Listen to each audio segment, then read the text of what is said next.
Hello friends, स्वागत है आपका एक नई क्लास में। आज आपका जो है इंग्लिश ग्रामर की क्लास नहीं, आपका जो है लीगल लैंग्वेज की क्लासेस हैं। तो लीगल लैंग्वेज में हम लोगों ने जो देखा है, तो हमने अभी तक मैक्सिमम देखा था, ठीक है, जिनको हम सुक्ति बोलते हैं। उसकी हम लोगों ने कुछ जो है सुक्तियाँ की थी, और आज की क्लास में हम आप लोग क्या करेंगे, हम जो है मीनिंग करेंगे। जो आपका लीगल मीनिंग है, लीगल मीनिंग उनको यहाँ पे आज हम लोग करेंगे। तो लीगल मीनिंग क्या होती हैं, जो हमारा लॉ में यूज होता है, जो मीनिंग हमारी लॉ में यूज होती हैं, उनका आपका क्या अर्थ होता है, उन चीज़ों को आज हम यहाँ पे देखेंगे। ये आपकी क्लास जो है इंग्लिश में आपकी अगर देखें तो आपकी जो है 4 क्लासेस हो चुकी हैं, और आपका जो है आपका लीगल लैंग्वेज में 1 क्लास हो चुकी है, और ये आज की क्लास है, मतलब आज जो है ये आपकी 6ठी क्लास है, ठीक है। तो यहाँ पे देखते हैं लीगल मीनिंग में। तो लीगल मीनिंग में अगर जो बात करें तो सबसे पहले आपका जो वर्ड है यहाँ पे देखने को मिलता है वो आपका है एम्बेजलमेंट, ठीक है। तो इसका क्या मीनिंग होता है, इसका मीनिंग आपका जो होता है हिंदी में, इसको हम गबन बोलते हैं, गबन, ठीक है। अब गबन आपका क्या होता है, गबन जो बेसिकली जो है उन चीज़ों के लिए होता है जो अनलॉफुली होती है, ठीक है। मतलब डिसऑनेस्टी, यहाँ पे डिसऑनेस्टी अगर जो आपको शो हो रहा है, कोई अपनी ईमानदारी नहीं शो कर रहा है, डिसऑनेस्टी इन द सेंस जैसे कोई ईमानदार होता है, ठीक है। तो आपका क्या करता है, ईमानदारी वो शो करता है। तो आपकी चीज़ें मान लो 10 रुपये उसने अगर जो लिए हैं, तो आपको 10 रुपये वो लिए हैं, ए से बी ने 10 रुपये लिए हैं, तो बी उसको रिटर्न करेगा, ठीक है। ये आपका क्या है, ये आपकी ईमानदारी है। लेकिन गबन का मीनिंग क्या होता है, अगर जो आपने ए से बी ने कोई चीज़ भी लिया, कुछ भी लिया है ए टू जेड, तो ये इसको जो रिटर्न नहीं करता, मतलब इसको गबन कर लेता है, ठीक है। मतलब उसको ऐसे कहें तो उस चीज़ को रिटर्न ना करके अपने पास ही रख लेता है, उसको जो है रिटर्न नहीं देता है, उसको हजम कर लेता है, ठीक है। उसको हम गबन बोलते हैं, ठीक है। अगला आपका जो मीनिंग है वो आपका है एमिनेंट डोमेन। एमिनेंट डोमेन आपका क्या होता है, इसको देखते हैं। इसको जो हिंदी में सर्वोपरि अधिकार कहते हैं, सर्वोपरि अधिकार, सर्वोपरि अधिकार, सबसे ऊपर जो आपका अधिकार होता है उसको सर्वोपरि अधिकार कहते हैं, ठीक है। और ये कोई भी सर्वोपरि अधिकार जो होता है तो वहाँ पे कोई भी चीज़ें हैं, जैसे जैसे अगर जो बात की जाए तो लॉ में सबसे ऊपर क्या है, तो लॉ में सबसे ऊपर आपका जो है हम लोग कॉन्स्टिट्यूशन को रखते हैं। कॉन्स्टिट्यूशन सबसे पहले आपका कॉन्स्टिट्यूशन आता है, इसके बाद आपके सारे कानून आते हैं। तो ऐसे ही जो आपका अधिकार होता है तो सर्वोपरि अधिकार सबसे ऊपर आएगा, फिर उसके बाद आपके अदर अधिकार आते हैं, ठीक है। The right of state of reassert its domain over any portion of the soil of the state and account of public exigency for good public, ठीक है। तो ये अब अगर जो चाहो तो ये एक आपका मीनिंग निकल के आता है, लेकिन इसका कोई मीनिंग नहीं, आपका बस यही आएगा, एमिनेंट डोमेन आएगा, ठीक है। और इसका हिंदी में पूछेगा सर्वोपरि, इसका जो है हिंदी अनुवाद क्या होता है, तो आपका सर्वोपरि अधिकार होता है। अगला आपका इक्वालिटी है, इक्विटी है, ठीक है। इक्विटी आपका क्या होता है, इक्विटी मतलब होता है आपका साम्या। आपका ये इस बार आपका एक सब्जेक्ट भी है साम्या का, ठीक है। सब्जेक्ट में आप लोग क्या पढ़ेंगे, trust, equity and trust, equity and fiduciary, ठीक है।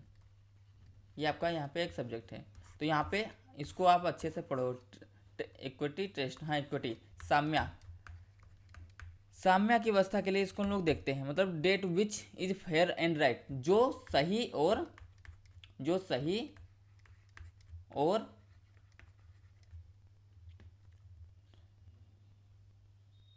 फेयर है, ठीक है। जो सही और फेयर है उसके लिए हम साम्या का यूज करते हैं, ठीक है। फिर अगला आपका जो पॉइंट है, अगला आपका क्या है, एजम्पशन, ठीक है। एजम्पशन मीन्स होता है आपका छूट, किसी भी चीज़ में अगर जो आपको छूट मिलता है तो उनको बोलते हैं एजम्पशन, ठीक है। अगला आपका यहाँ पे पॉइंट एस्टोपल, ठीक है। एस्टोपल मीन्स आपका क्या होता है, एस्टोपल मीन्स आपका होता है विबंध। आपने धारा 115 में विबंध को पढ़ा था, धारा 115 में विबंध को पढ़ा था, ठीक है। किस धारा में पढ़ा था, एविडेंस धारा में मैं भी पढ़ा था इसको, विबंध को, ठीक है, ठीक है। एविडेंस या फिर आपका प्रॉपर्टी, मेरे को करेक्टली याद नहीं है, प्रॉपर्टी या फिर एविडेंस में आपका धारा 115 में आपका विबंध को बताया गया। विबंध वो होता है जो एक पर्सन किसी दूसरे के पर्सन के ऊपर लगाता है, वो हमारा एक विबंध के रूप में आता है। When one person has permitted another person to believe या थिंक टू बी ट्रू, मतलब एक जब पर्सन होता है वो दूसरे पर्सन पर विश्वास कर लेता है कि वो जो कह रहा है वो सही है, ठीक है, तो वहाँ पे क्या होता है, वह विश्वास वहाँ पे होता है, तो उसको हम लोग विबंध कहते हैं। स्टोपल मीन्स विबंध, और विबंध मतलब जो सामने वाला कह रहा है वो सही हो। एंड्स ऑफ जस्टिस, ठीक है, एंड्स ऑफ जस्टिस, तो इसका क्या मतलब होता है, इसका सिंपल सा मतलब है न्याय के उद्देश्य, न्याय के उद्देश्य। अब न्याय के उद्देश्य में अगर बात करें तो आपका जो है ऑब्जेक्टिव क्या होता है, मतलब न्याय का आपका ऑब्जेक्टिव क्या होता है। फेयर ट्रायल, ट्रायल आपका जो है क्या होता है इसको पहले समझते हैं। ये आपका जैसे मान लीजिए यहाँ पे एक कंडीशन, यहाँ पे मान लीजिए कॉज ऑफ एक्शन हुआ, कॉज ऑफ एक्शन अभी हम आपको समझाते हैं। जैसे यहाँ पे कोई भी ऑफेंस हुआ, ऑफेंस मतलब कोई यहाँ पे अपराध हुआ, तो कॉज ऑफ एक्शन हुआ तो यहाँ पे क्या होगा, एफआईआर होगा, ठीक। अब जो एफआईआर होगा तो उसके बाद क्या होगा, पुलिस क्या करेगी, इन्वेस्टिगेशन करेगी, मैटर किसके पास जाएगा, मजिस्ट्रेट के पास जाएगा, मजिस्ट्रेट या फिर आपका कोर्ट, कुछ भी कह सकते हो, ठीक है। अब कोर्ट जो है कॉजेंस लेगा, कॉग्निजेंस लेगा, कॉग्निजेंस लेगा, ठीक है, कॉग्निजेंस लेगा तो वहाँ पे क्या होगा, ट्रायल होगा। अब ट्रायल जो होगा, ट्रायल किसको बोलते हैं, ट्रायल ये कोर्ट का में जो होने वाली कार्रवाई होती है, कोर्ट में होने वाली कार्रवाई को हम लोग ट्रायल बोलते हैं, कोर्ट में होने वाली कार्रवाई ट्रायल होती है, ठीक है, तो यहाँ पे ट्रायल होगा। अब फेयर ट्रायल क्या होता है इसको यहाँ पे समझते हैं। फेयर ट्रायल मतलब होता है उचित, फेयर मतलब आपका उचित और ट्रायल मतलब आपका विवरण, ठीक है, आपका जो है उचित विवरण को हम लोग फेयर ट्रायल कहते हैं, ठीक है, कोर्ट में आपका उचित जो है ट्रायल हो, इस चीज़ को हम लोग दर्शाते हैं फेयर ट्रायल के रूप में। अगला आपका पॉइंट है कोरम, कोरम मीन्स होता है आपका गणपूर्ति, गणपूर्ति, ये हमारा जो हाई कोर्ट है और सुप्रीम कोर्ट है, हाई कोर्ट और सुप्रीम कोर्ट में जो चीफ जस्टिस जो होते हैं, तो इनकी जो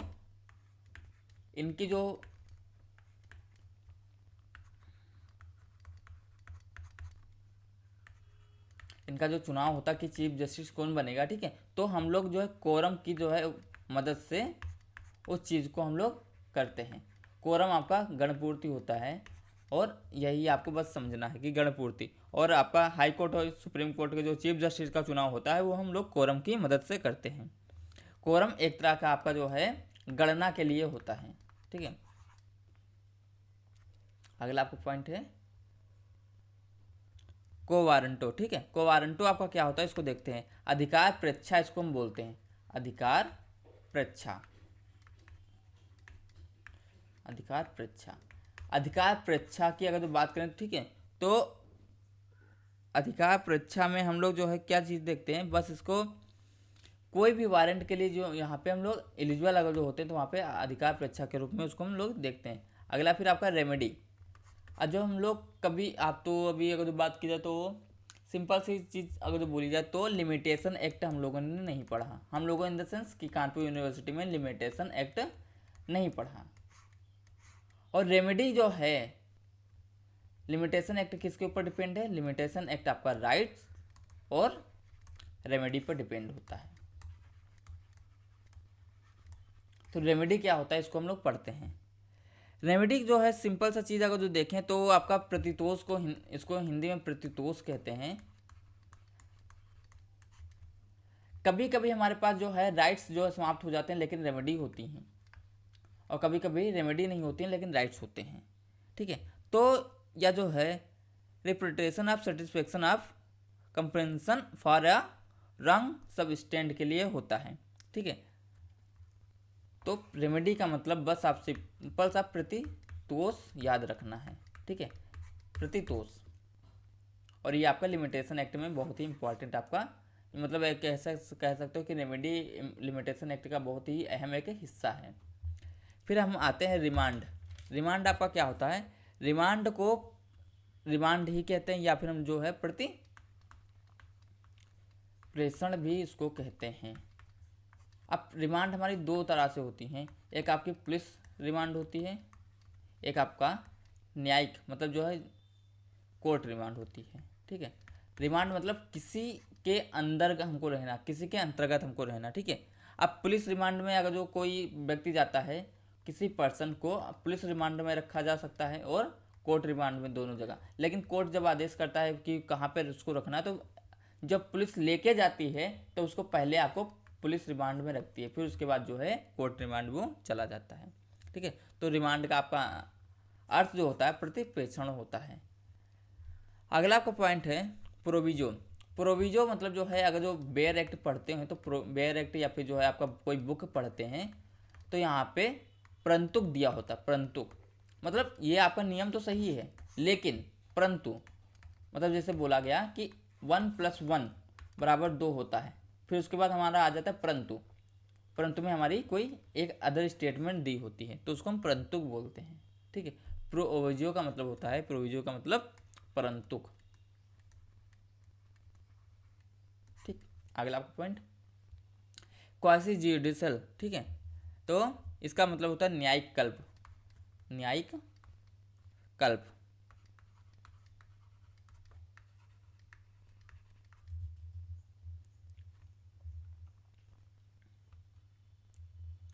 प्रोस्टिट्यूशन मतलब होता है वेश्यावृत्ति।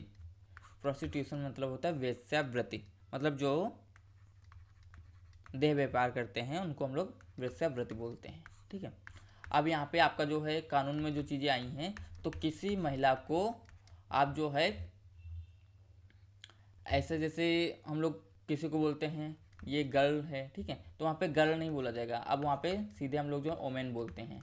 ठीक है, और जैसे अगर जो बोलते जो हैं या प्रोस्टिट्यूशन जो है महिला है, ठीक है, तो वहाँ पे क्या बोलते हैं, प्रोस्टिट्यूशन नहीं, अब सेक्स वर्कर उसको बोलते हैं। ठीक है, तो ये हमारी जो है कुछ चीज़ों में, अभी पहले बोलते थे अबला नारी, ठीक है, तो अबला नारी को नहीं, अब सीधे उसको ओमेन ही बोलते हैं। ठीक है, और आपको क्या बोलते हैं, जैसे हाँ स्टेप मदर, स्टेप मदर, ठीक है, मतलब सौतेली माँ, तो सौतेली माँ को केवल जो है मदर ही अब बोलते हैं। ठीक है, तो ये हमारी लॉ में कुछ चेंजेस आई हैं। हालांकि मैं आपको जो आईपीसी, ठीक है, एविडेंस जो चेंज हुआ मैं उसके बारे में नहीं बता रहा हूँ, ये नॉर्मल चीज़ों में आपकी चेंज आई है। ठीक है, इसको हम लोग देखते हैं और इसको काफ़ी ज़्यादा इंपॉर्टेंट है इस पॉइंट को, इसलिए जो है आपको देखना भी है, कहीं वेश्यावृत्ति महिला नहीं, अब आपको सेक्स वर्कर बोला जाता है। ठीक है, प्रोस्टिट्यूशन की जगह पे हम लोग सेक्स वर्कर कोर्ट में यूज करते हैं। अगला आपका पॉइंट सक्सेशन। अब सक्सेशन मतलब होता है आपका उत्तराधिकार, उत्तराधिकार। ठीक है, उत्तराधिकार। अब उत्तराधिकार की बात करें तो अभी बिठूर में जो है रानी लक्ष्मीबाई, इनका जो है आप लोग जानते हैं कि राज्य कहाँ था, यहाँ पे झांसी में इनका पूरा राज्य था। ठीक है, और झांसी में राज्य था, लेकिन इनका कोई उत्तराधिकारी नहीं था, उत्तराधिकारी नहीं था। ठीक है, तो उत्तराधिकारी नहीं था, तो उत्तराधिकारी कौन होता है, उनका मतलब कोई विधिक पर्सन, किसी भी पर्सन का अगर जो उत्तराधिकारी होता है तो उसका विधिक पर्सन होता है, या फिर जो है वो जिसको मनाते हैं उसको उत्तराधिकारी होता है। अब उत्तराधिकार जो है क्या होता है, अभी मान लीजिए कोई माँ है, ठीक है, और उसका जो है कोई भी उसका सगा संबंधी या भी जो है उसके बाद जो जो लीगल होता है किसी भी प्रॉपर्टी में, तो वो उसका उत्तराधिकार होता है, किसी भी चीज़ का उत्तराधिकार होता है, किसी पर्सन का उसके बाद में जो है, मतलब अगर जैसे बोलो कि एक फादर का और एक सन का, ठीक है, तो सन का उत्तराधिकार होता है फादर में। ठीक है, ऐसे बोल सकते हैं सक्सेशन, उत्तराधिकार। अब उत्तराधिकार अगर जो हमारा आता है तो उसके साथ हमारी एक चीज़ें और भी आ जाती हैं। अभी मान लीजिए यहाँ पे आपका कॉज ऑफ एक्शन हुआ, यहाँ पे कोई ऑफेंस हुआ, यहाँ पे ऑफेंस हुआ, तो यहाँ पे मान लीजिए आपको किसी भी जो है अपील वगैरह के लिए आपको मान लीजिए 3 साल मिले, मतलब प्रिस्क्राइब पीरियड आपका 3 साल हुआ, लेकिन उसके आगे मान लीजिए यहाँ पे जिसके ऊपर ए और वर्सेस बी का है, तो ए ने जो है बी पर केस किया, ए ने बी पर केस किया। ठीक है, अब बी मान लीजिए यहाँ पे क्या हुआ, बी यहाँ पे मान लीजिए डेथ हो गई, बी की डेथ हो गई। अब बी के बाद जो आपके बी के उत्तराधिकारी होते हैं, बी के उत्तराधिकारी, उनका सन होगा ना, तो मान लो उनका सन एस हो गया, तो सन का उत्तराधिकार जो होता है वो बी की चीज़ों पे होता है। जब बी की चीज़ों पे उत्तराधिकार होता है तो उसके साथ साथ उसकी जो है और भी चीज़ों में, जैसे वहाँ पे अगर कोई केस है तो वो भी बी के खिलाफ चीज़ें पे जाती हैं, ठीक है। ए वर्सेस यहाँ पे एस आपका हो जाएगा। तो रेमेडी जो वहाँ पे जो राइट्स होगा ना, तो अब केस जो होगा, तो केस अब किसके ऊपर जाएगा, वहाँ पे एस पे जाता है, ठीक है। तो अगर जो उत्तराधिकार मिलता है तो साथ साथ उसके साथ जिम्मेदारियां भी मिलती हैं, ठीक है। अगला आपका पॉइंट सेवरेबल। हाँ, तो सेवरेबल मीन्स आपका होता है पृथक करणी, पृथक करणी, पृथक करणी। अब पृथक करणी क्या होता है, जैसे अभी कोई भी चीज़, जैसे यहाँ पे इतना मोटा मोटा कोई चीज़ है और इसमें से आपका ये छोटे छोटे पार्टिसिपल अगर जो हम लोग अलग अलग करते हैं तो यहाँ पे क्या होता है, वो पृथक करने की एक विधि होती है, ठीक है। उसी तरह से ला में आपका क्या होता है, पृथक करने का मतलब, उसको यहाँ पे देखते हैं। ला में आपका जो है सिंपल सा चीज़ देखा जाए तो मान लीजिए आपका कोई ऑफेंस हुआ, ऑफेंस मतलब आपका कोई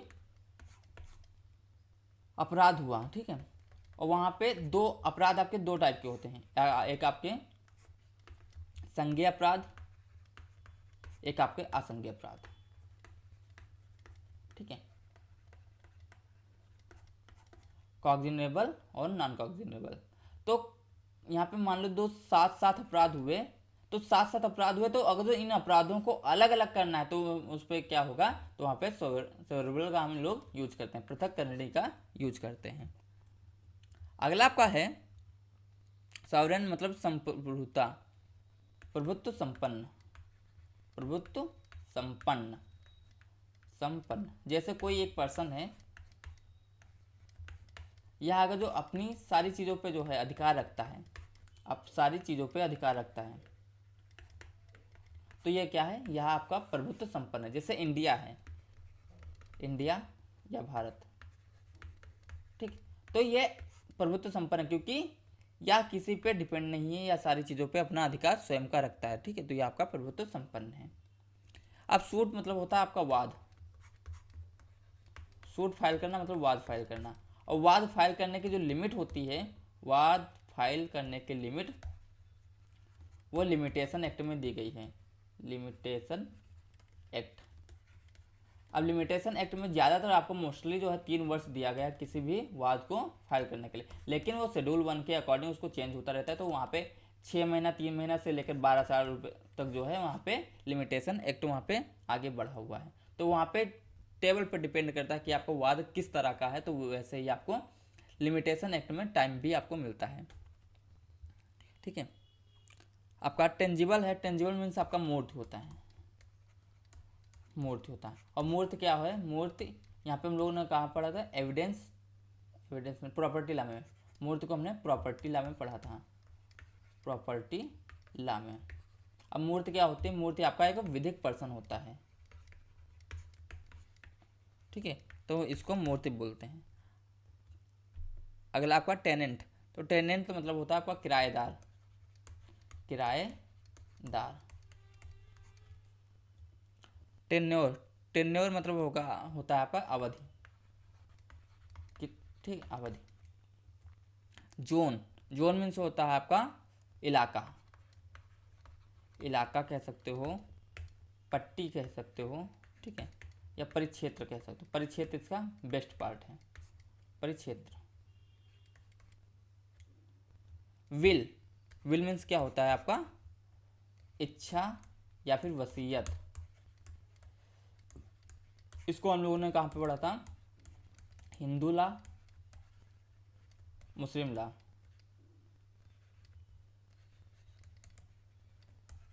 दोनों जगह हमने इसको पढ़ा था, हिंदू लॉ और मुस्लिम लॉ में।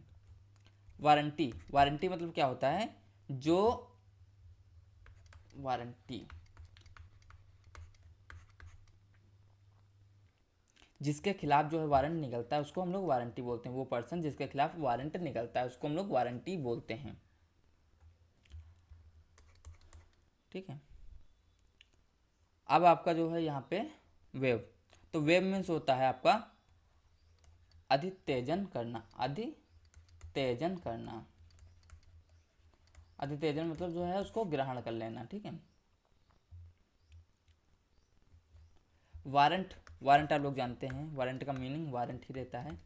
जब किसी पर्सन के खिलाफ वारंट निकलता है तो वारंट आपका वहाँ पे एक आर्डर के थ्रू आपका वारंट निकलता है, मजिस्ट्रेट आर्डर के थ्रू। ट्रस्ट, ट्रस्ट अगर जो बात करें तो यहाँ पे न्यास को बोलते हैं, न्यास। और ठीक है, फिर आपका ट्रेडमार्क, ट्रेडमार्क आपका कहाँ पे यूज होता है शब्द? ट्रेडमार्क की अगर जो बात करें तो हम लोग एक प्रॉपर्टी में यूज करते हैं, कॉपीराइट में यूज करते हैं, और ट्रेड का यूज अगर जो हम बात करें तो एक टैक्सेशन में भी यूज करते हैं इसको शब्द को, ठीक है। ट्रेडमार्क मतलब व्यापार चिन्ह, व्यापार चिन्ह, ठीक है। तो ट्रेडमार्क, और आईएसओ के द्वारा आपका ज़्यादा जो है ट्रेडमार्क होता है, ठीक है, इंटरनेशनल। फिर आपका आता है टेस्टामेंट्री, टेस्टामेंट्री मीन्स आपका वसीयती, वसीयती, वसीयती, ठीक है। ट्रेसपास मीन्स होता है आपका अतिक्रमण या फिर अतिचार। ट्रायल मीन्स आपको हमने अभी विचारण बताया था।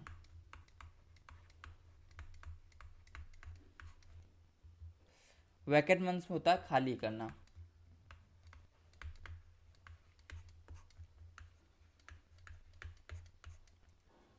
ठीक है। इसका मीन्स होता है आपका शून्यकरणी, शून्यकरणी हम लोगों ने कहाँ पढ़ा था? हम लोगों ने कॉन्ट्रैक्ट एक्ट में पढ़ा था शून्यकरणी, कॉन्ट्रैक्ट एक्ट, संविदा विधि। रिट, रिट हम लोगों ने कहाँ पढ़ा था? रिट को हम लोग जो है आदेश कहते हैं, और इसको हम लोगों ने कहाँ पढ़ा था? कॉन्स्टिट्यूशनल लॉ में पढ़ा था, कॉन्स्टिट्यूशनल। 5 तरह की हमारी रिट होती हैं, ठीक, 5 तरह की, 32 के थ्रू, ठीक है। वाइंडिंग अप मीन्स होता है आपका, वाइंडिंग अप मतलब परिसमापन करना, परिसमापन करना,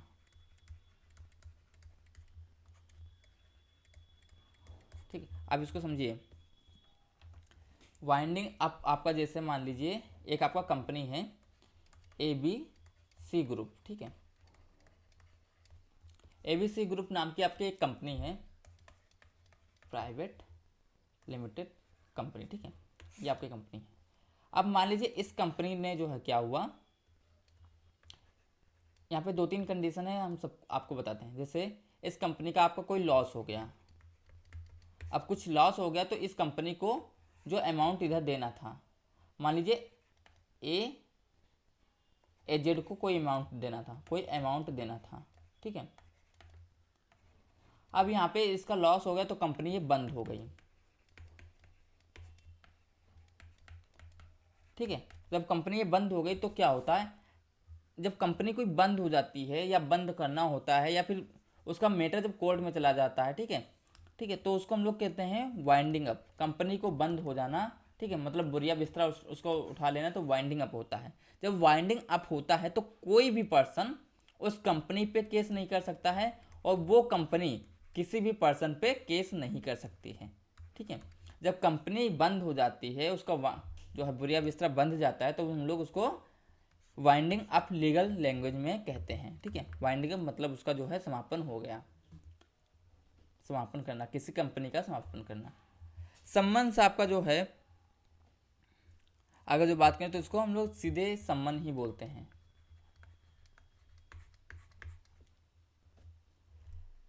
इसका मीन्स आपका स्टेट्यूट मीन्स आपका कानून होता है। सर्च वारंट मतलब आपका होता है तलाशी करना।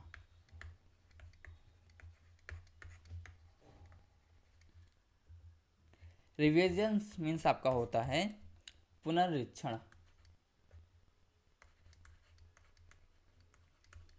जैसे आपने कॉपी दिया, एक ही कॉपी है, यूनिवर्सिटी गई, यूनिवर्सिटी में चेक हुई, नंबर आए 37, ए ने जो है फाइल किया यूनिवर्सिटी में, फिर यहाँ पे फिर कॉपी चेक हुई, तो ये कॉपी जो चेक हुई, ये क्या हुआ, ये इसका रिवीजन हुआ,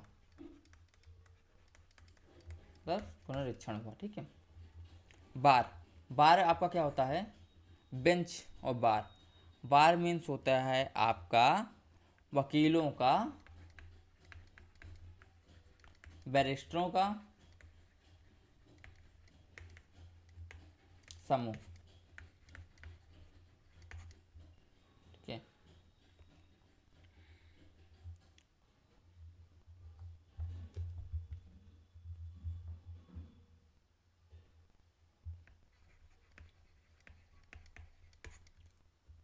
बार काउंसिल आपका क्या होता है, बार काउंसिल आपका होता है विधिक परिषद, विधिक परिषद, विधिक परिषद। ठीक है। अब विधिक परिषद मतलब a body of advocates, a body of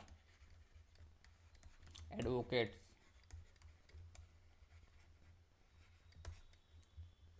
barrister होता है, बैरिस्टर एक तरह का वकील ही होता है, जिनको इंग्लैंड में हम लोग जो है क्या बैरिस्टर के नाम से जानते हैं। ठीक है। ये आपका वकील होता है। एक आपकी सीरियल भी की आती थी, बैरिस्टर बाबू। ठीक है। ये आपका बैरिस्टर एक तरह का वकील ही होता है। ठीक है।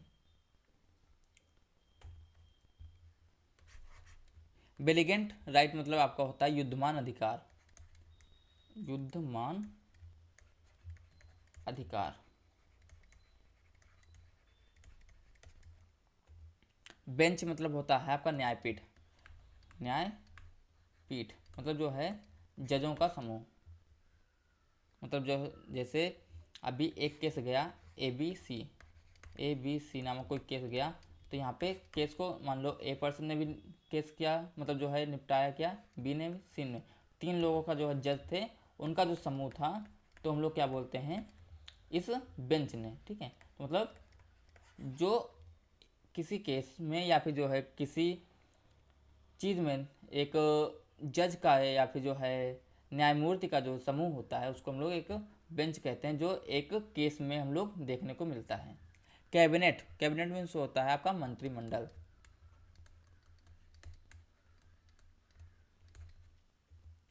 कैपिटल ऑफेंस मतलब होता है आपका मृत्यु दंड से दंडनीय अपराध, मृत्यु दंड से दंडनीय अपराध, अपराध। ठीक। अब मृत्यु दंड आपका कौन कौन सा दे सकता है, नंबर 1 पे अगर हम जाते हैं तो आपका सुप्रीम कोर्ट, नंबर 2 पे हाई कोर्ट, नंबर 3 पे आपका सेशन कोर्ट। ठीक। और नंबर 4 पे आपका कौन सा दे सकता है, नंबर 3 पे ये आपका 3 देते हैं। ठीक है। तो सुप्रीम कोर्ट जब मृत्यु दंड देती है, तो सबसे पहले क्या करती है, इसको हाई कोर्ट से वेरीफाई करवाती है कि हाँ, उसको मतलब एक बार पुष्टि करना होता है हाई कोर्ट से कि हाँ हम मृत्युदंड देने जा रहे हैं, उसको पुष्टि करना होता है। अगला आपका है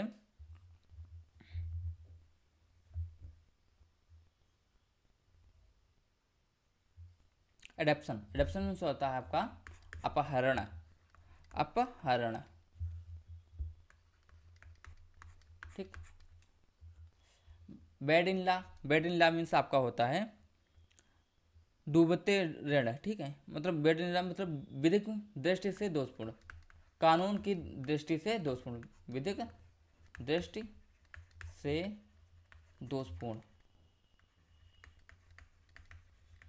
आपका बिडिन लॉ होता है। ठीक है। बेल, बेल मीन्स आपका क्या होता है, किसी भी पर्सन को जब जेल हो जाती है, उसमें जब जमानत देते हैं तो हम लोग उसको बेल कहते हैं, जमानत देना मतलब बेल। ठीक है। बैंकरप्ट मतलब होता है दिवालिया,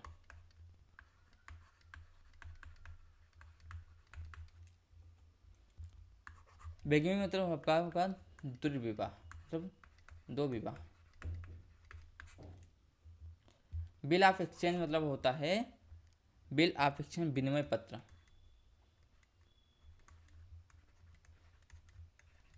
विनिमय पत्र। कैपिटल पनिशमेंट आपका होता है मृत्युदंड, punishment of death, punishment of death. Cause of action मतलब होता है, कॉज ऑफ एक्शन, COA इसको हम भी बोलते हैं, ठीक है। कॉज ऑफ एक्शन वाद हेतुक, वाद हेतुक, या फिर हम लोग इसको वाद कारण भी बोलते हैं। कॉग्निजेंस मीन्स होता है आपका संज्ञान में लेना, संज्ञान, ठीक है। कॉग्निजेंस मीन्स आपका संज्ञान, और संज्ञान को बात करें तो 190 में जो 190(1) में जो है कॉग्निजेंस मजिस्ट्रेट लेता है, ठीक है। CRPC की धारा 190(1) कॉग्निजेंस मजिस्ट्रेट लेता है, ठीक है। कंसिडरेशन मीन्स आपका होता है प्रतिफल, प्रतिफल। इसका मीन्स होता है कन्वेंस मीन्स हस्तांतरण, हस्तांतरण, ठीक है। डिक्लेरेटरी मीन्स होता है आपका घोषणात्मक, घोषणात्मक।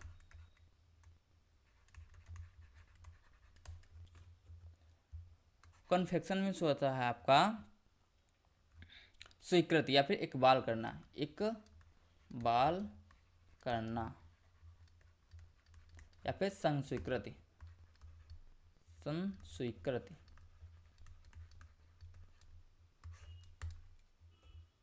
काउंटर क्लेम मीन्स होता है आपका प्रतिदावा करना, प्रतिदावा करना। जैसे A ने B पे जो है बोला कि हमको 80,000 रुपये देंगे, ठीक। B ने भी इसको जो है काउंटर क्लेम किया कि ये हमको जो है 90,000 रुपये देंगे, मतलब तुरंत ही प्रतिदावा उसको कर दिया, तो वहाँ पे काउंटर क्लेम एक आपका एग्जाम्पल है। प्रोविजनल मीन्स होता है आपका टेम्परेरी, टेम्परेरी, ठीक, अस्थायी, ठीक है। इसका मीन्स होता है किशोर अपराधी, किशोर अपराधी। तो ये आपकी कुछ मीनिंग थी जो आपके लीगल लॉ में जो है बहुत ही इम्पॉर्टेंट है, ठीक है। और ये मीनिंग आपका जो है एग्ज़ाम में आ सकती हैं, तो इन मीनिंग को आपका ज़्यादा नहीं, आपका अप्रॉक्स 50 ही मीनिंग होंगी, तो आप इसको याद कर सकते हो, ठीक है। और इतना टफ भी नहीं है, आपको केवल हिंदी अनुवाद याद करना है, आप इसको याद करिए। मिलते हैं अगले क्लास में, तब तक के लिए टेक केयर, थैंक यू।